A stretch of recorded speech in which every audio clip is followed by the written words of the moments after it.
Okay, we stopped the last video talking about how God is the ultimate egoist. And that may be a shocking thing. I mean, you may never heard of God being talked about that way. I remember hearing a lecture by John Piper once on how his lecture was God is not a megalomaniac. And I thought, well, I'll go hear this talk, because God certainly has the greatest ego in the universe, so let's see what he means by God is not a megalomaniac. And John Piper defined a megalomaniac as someone who has a false understanding of their own worth or importance. And I thought, fair enough, if that's John Piper's definition of megalomaniac, God is not a megalomaniac, because God is the most important, biggest ego in the universe, so he's allowed to act that way.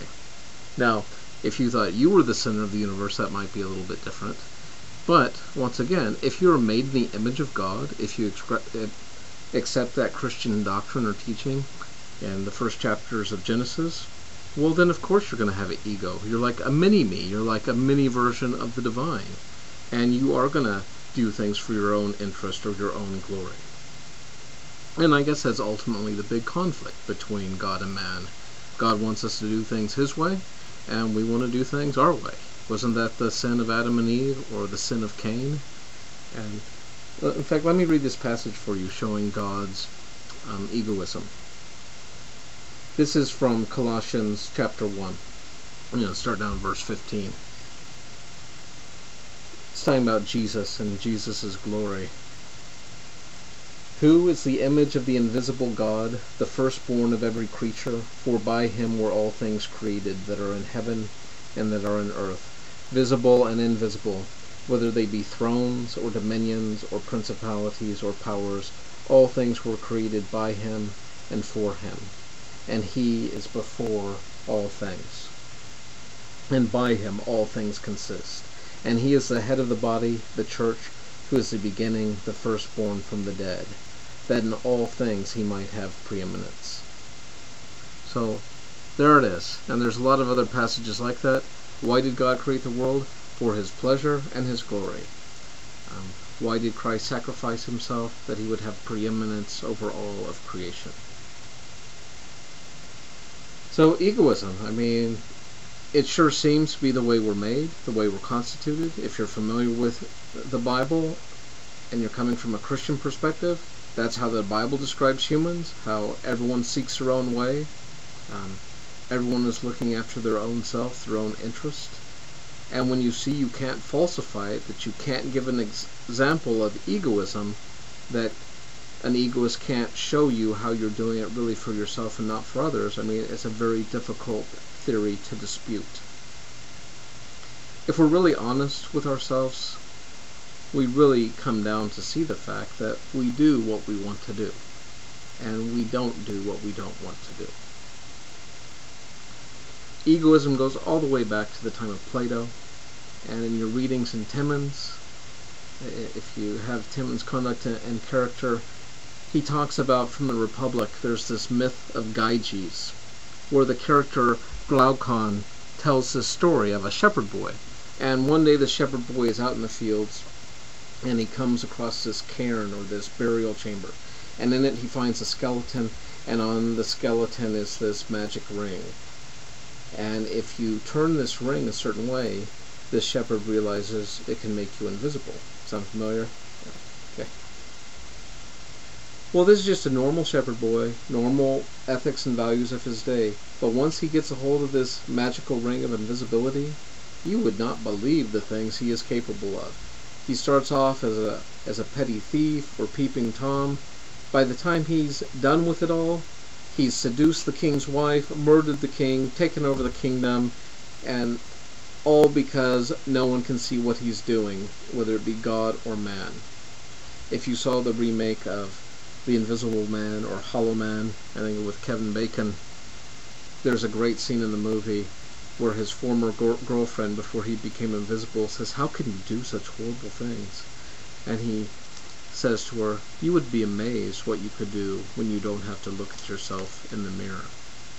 I always like to ask my ethics students on the first day of class, it's kind of like a little pretest, I said, if you could have a superpower and your choice was flying or invisibility, which would you take? And obviously you want to pick flying, because if you say invisibility, the next question of course is, why do you want to be invisible? And I guarantee you it's not for any good or noble reason. This idea is if no one can see us or hold us accountable, what Plato is getting at through these characters in the Republic is ethics and morality are for the weak. We make laws and rules to protect us from the strong, or from other people. Strong people, or people who we can't bring retribution against, do what they want. And this was very common for the Greeks.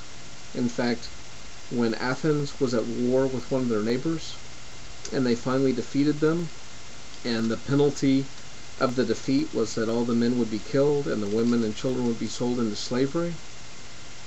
And the Athenians told their comrades, they said, and don't protest, don't act like we're being unjust or immoral, because you know if you defeated us, you would do the exact same thing. Everyone is going to do what's best for them, and the quicker you realize that, the better. Now there's one last type of egoism I want to give to you before we critique it, and this is the idea of an egomaniac or megalomania. And we already defined megalomania. And an egomaniac is someone who simply believes not only when they wake up in the morning should they think about themselves, but everyone else should think about them as well. Like, it's appropriate for me to wake up in the morning and say, what can I do to make today the best possible day for Fred that it could be? But I would also expect every one of you, when you wake up in the morning, to say, what can I do to make Fred have a better day? I know. I'll respond and say, wow, that was a brilliant video on ethics. Thanks for posting. I mean, your videos, your just clarity and the height of your intellect and the examples you give, it just makes it so clear. Thanks so much for sharing. Normally where we find egomaniacs or megalomaniacs is in like third world dictatorships, where they might make everyone post a picture of them in their homes, or in the home of adolescent teenagers, and where teenagers, because of that stage in their human development, they literally think the whole world is revolving around them. That's why it's so difficult to be a teenager. I mean, could you imagine going out to the mall or into town and to actually think every single person there is looking at you and evaluating you and judging you? I mean, what pressure. It's kind of like most people grow out of it and get over it, but not everyone. I mean, you always got people who have little kind of egotistic tendencies, and they might keep lots of pictures about them, lots of mirrors in the house, a little issue of vanity. And I mean, look at this good-looking fellow here, and that awesome beard, and that high forehead. You can tell that's really intelligent. I mean, it's just oozing out of there. That twinkle in his eye, and just make me want to give it a little kiss. Egoism. It's the natural way to live. It's the right way to live. So just get over other people trying to tell you how to live your life and making you feel bad about what everyone knows everyone else is doing.